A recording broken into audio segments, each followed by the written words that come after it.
Welcome back, friends. In today's video, I'm gonna make a set of cornhole boards. And if you're wondering how my video is different than all the other ones out there, because believe me, there are quite a few and I watched a lot of them, my boards are gonna be a close replica of the official ACL Pro Cornhole board broadcast version, and those run $449. So I actually started out on this project using 1/2-inch birch plywood, and for this project being the official boards, they're going to be 3/4 inch. And one of the tools that I'm excited that's brand new to me is this Bosch Track Saw right here. This is certified refurbished from eBay. I'll have more information about this in the last 2 minutes of the video if you want to check this out. So what inspired me to make cornhole boards is that my family and I went on vacation this past summer, and we just had a great time playing at this resort area that we were staying at, and we just wanted to have something at our house. So right now it's the fall time. I can build them and still use them for a little bit of tailgating, but primarily they're gonna be ready to go next spring. Or this might inspire you to make a great gift for somebody else for Christmas time, because that's coming up soon. So I'm gonna build these the best way I know how, and then when they're done, I'll let you know if there's any improvements that I should have made along the way. So let's get into this.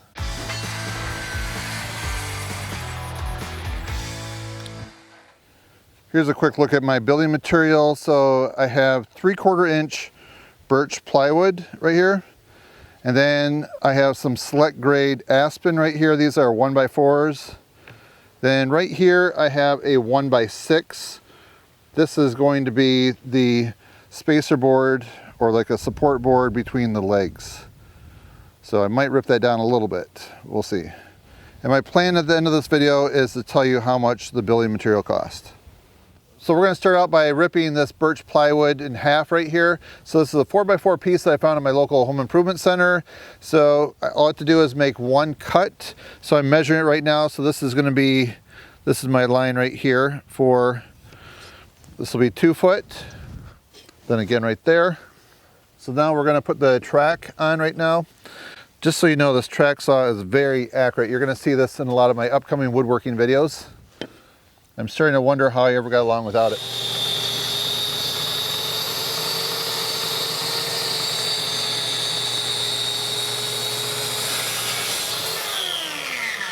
All right, so take a look at those edges. Nice, clean, and straight. Right now I'm going to build my framework underneath it. So I'm building it so it's going to, the top plywood's gonna hang over or cantilever 3/4 of an inch all the way around. I'm going to then take my roundover bit for my router and go all the way around on both sides just to get those sharp corners off. And I think it'll just make it look a little nicer as well.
I'm going to fill those 3 holes in with some of this plastic wood right here. I've had good luck with it.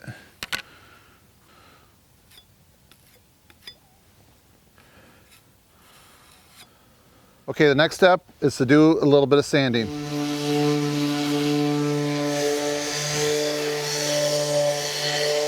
So I've used my roundover bit on this side, and I've also sanded it.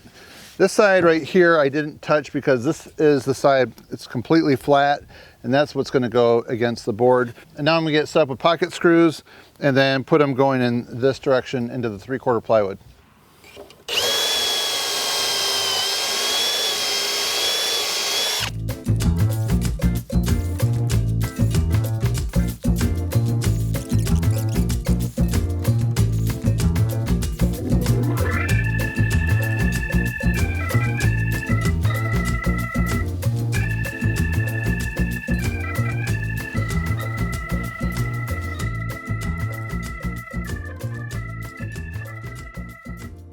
Here's the pocket hole screws I'm using. These are made for indoor outdoor use. They're 1.25 inches.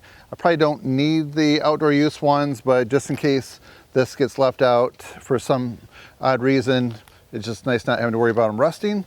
And I have this set on the low setting right now, so the impact, so it's not gonna drive it through too hard and through the plywood, which I don't want. So now we're gonna do a test run with this, and I'll run my hand underneath just to make sure that it's not going all the way through.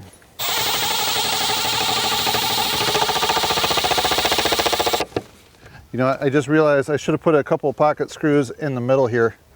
Didn't think about that.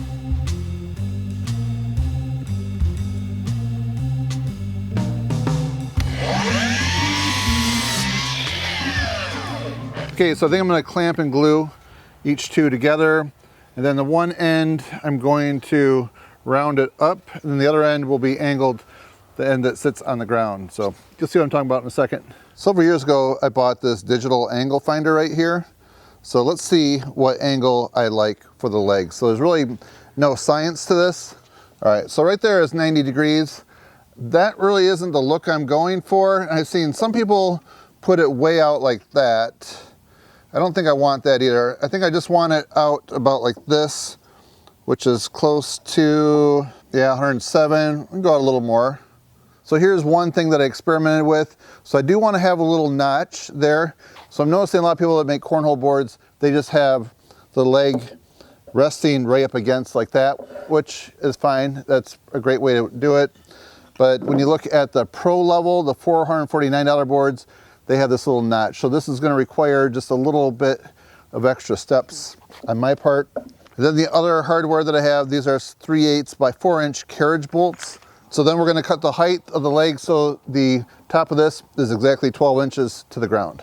We're in my work corner, and now I'm going to round off the end of this leg right here. So I have this small can right here of wood filler. So I'm just going to take the pencil and draw around there, and what it should look like when it's done. So here's the other leg. So I cut it with a jigsaw, the barrel grip, and I use a sander to just get it smooth. So it's not perfect, but you know, that'll work. So now I'm just going to duplicate this leg, and we're going to move on to the carriage bolt. So when I measure that, we're at about 12 1/8 inch. So what I'm going to do is just draw a line across here, and then I'll just cut it up 1/8 inch instead of trying to mess around with shimming it. 12 1/8 is probably close enough, but to get it right on the money, that's what I'll do.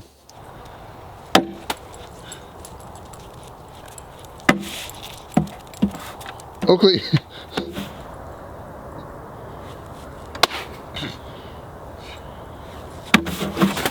Ooh, nice. Now that the construction phase of the cornhole board is complete, let me show you what I did right, what I did wrong, and some costs associated with this. So the first thing is I went with stainless steel hardware for just a little bit more. You don't have to worry about it rusting. So I went with a 3/8 carriage bolt here, 4 inches long, and I think I could have easily got away with a 3-inch. Let's take a look. So the 3-inch is definitely going to work even with the double up 3/4 inch legs right here. So I made another mistake. I went with the nylon lock nut, and I don't think I really need to do that because trying to turn that sometimes strips out the carriage bolt on the other side because it's softer wood there. So I'm just going with regular stainless steel hex nuts. And then if I'm worried about that ever coming loose, it's just easy to take a little bit of thread locker right here. Just dab that on there once you get it tight, and it's not going anywhere. So one thing I was a little bit nervous about, and I would just be careful, is not to put your pocket hole screws too close to the corner so it's in the way of your bolt. I did have that further out, so I wasn't exactly sure where that was going to be, so I ended up just putting a plug in there and then flush sanding it. So that looks pretty good right there in case I had to go kind of close to it. So I'd say the trickiest part for me is probably just cutting this right here. So if I had a bandsaw, it would probably really be a piece of cake, but I just used a jigsaw and it worked fine. So now when it comes to the pocket hole screws, I have seen some other people build it and not do as many, maybe one in there in each section instead of two. I think that it doesn't hurt to put one extra in each section. And when I was doing it, I forgot to do the center one, so I had to go back later and do that. So that, and gluing it and screwing it down, that really seems like the way to go. So one thing I was a little bit concerned with when I bought the plywood, I was searching through the pile. There's probably about 8 pieces, and I was looking for the one that was the flattest with no curves. This one did have just a slight curve to it, but when you put it on the 1-bys right here, as long as your 1-bys are straight, then your plywood will be straight. That helped pull it straight, took the curve out. So I'm very happy with that. You could get by and do a 1x3 instead of a 1x4. I think that's what the Pro boards are. They're 1x3. I didn't realize that until I started building this. So I could have ripped it down on my table saw, but I actually like the 1x4. It's just a little more substantial. I think it looks better too, just the proportion of it.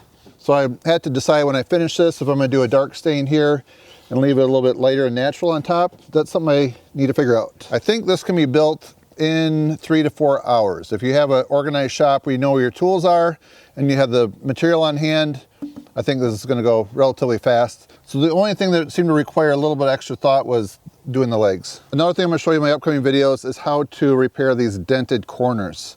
So sometimes when you're buying this plywood, it's hard to find a piece that has all nice sharp corners. So I'm using Starbond, the thick right here, along with the accelerator.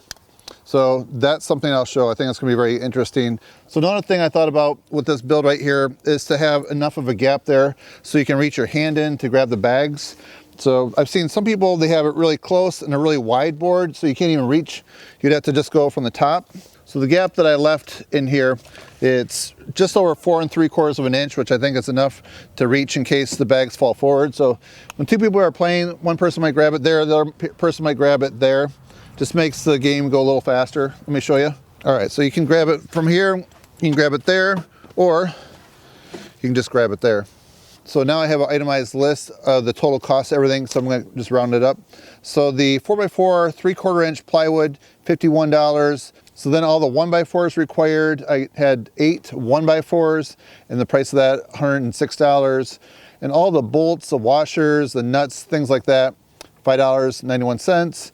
And then I'm just gonna guess, like, between the glue required for this, air nails that I use on the sides, just a few of them, the pocket hole screws, I would say that was pretty minimal, maybe $5. So my grand total for all the material to build 2 cornhole boards, $168.22. So as I mentioned earlier in this video, I use this Bosch Track Saw GKT 13-225.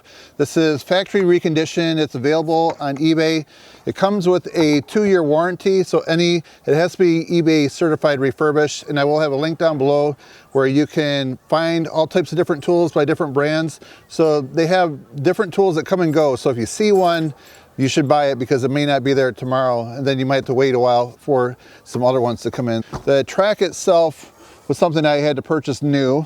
So in my next video with the review, I'm going to show the extension that you can buy in this right here, so we can rip an entire 8-foot piece of material, some plywood. So far, all the reviews on this are really good, and I'm just excited to be able to cut nice straight lines. It's safer than a table saw, and I think gives you better results, and it's more efficient as well too. So definitely a thumbs up on this. All right, friends, so I hope this video has been helpful for you as I show you how to build a professional grade cornhole board broadcast version. So if you enjoy this video, please help support my channel by giving it a thumbs up. And that's it, friends. Thanks for watching. See you next time.